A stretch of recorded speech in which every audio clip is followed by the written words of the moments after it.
Якутия – это, конечно, пра, строганину. Фантастика, а. Ого! Это прям такая специальная разделка, да? Да. Строганина – это наструженная рыба. В основном идет эта рыба чир.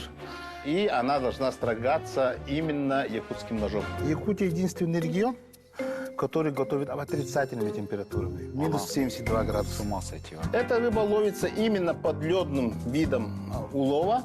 То есть, когда рыба уже созрела, то есть и определенное количество жиров насобрала, и получается то, что она вкусная. Как правильно есть, видите, две полоски, Да. перец и соль, они означают жизнь.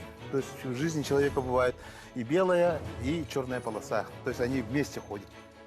И надо сверху положить икру, макаешь на соль, перец. Это называется вкус жизни. А икра – это продолжение жизни.